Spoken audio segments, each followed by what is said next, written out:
Hey guys, it's D Moneyballa. Today we are going to be looking at the gaming performance of this Intel DG1 GPU, and it came in that CyberPower pre-built that I got from Best Buy. We're going to see what games it can play, what games it can't play. It's been crashing a lot in games, and I don't know if that's because there's poor cooling, not enough airflow in that case. I'll be looking at a few different things to try to remedy this. It might be driver support, there might just not be a lot of drivers that can do this, or it could be the VRAM that is LPDDR3 rather than GDDR5 or GDDR6 RAM. So we'll be looking into that today. GTA 5, we played at 1080p with high settings, and we were able to get 64 frames per second on average. This was easily the best gaming experience I had on this computer. I was able to play with the graphics settings that I wanted and at a frame rate that I like to play at, and I was able to play it without it crashing ever. So this game definitely would play very well on this computer. Played Fortnite with the performance settings, and we can see that we got 142 frames per second. If you play at a higher graphical setting, you're going to get a lot worse performance, but with the performance mode, you're able to get a competitive frame rate. We played Forza Horizon 4 at low settings, and the benchmark got 45 frames per second. I played it also with very low settings at 1080p. The benchmark gave us 54 frames per second. So yeah, this game is playable. I would say if you want better frames, definitely go for 720p with a more demanding title like this.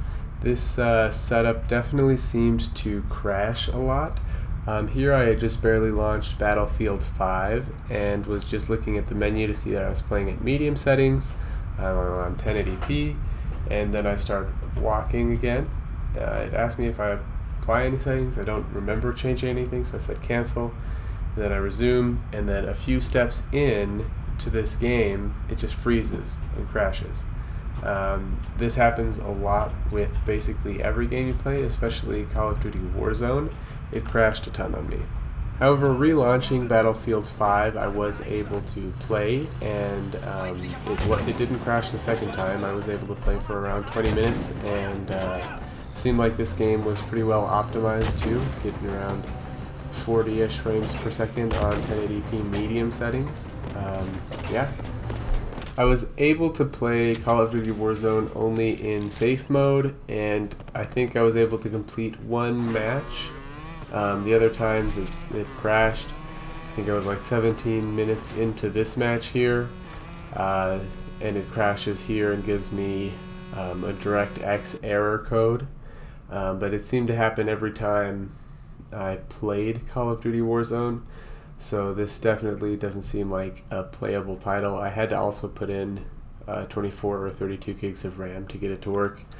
Forza Horizon 3 wouldn't launch as well, but Forza Horizon 4 definitely would play. I wanted to test how this card would do for content creation, so I put in all the clips that I am doing for this video, and I'm going to export it here. So I exported it with the DG1 at 1080p H.264 for YouTube. That took 2 minutes and 30 seconds.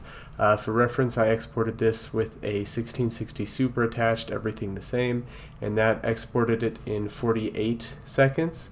If I round it up, it'd be like 49 seconds. And then I also did the same thing in H.265, but for 1080p. The 1660 Super did it in 52 seconds, and then the DG1 did it in 2 minutes and 23 seconds. So it was actually a little bit faster going to H.265. So we were able to play a few video games. Some would just refuse to run. Hopefully that's a driver's optimization issue. It also just might be that it doesn't meet the minimum specs. I tried to install Microsoft Flight Simulator because Intel's Graphics Command Center kept advertising Flight Simulator. I was like, can this card play Flight Simulator?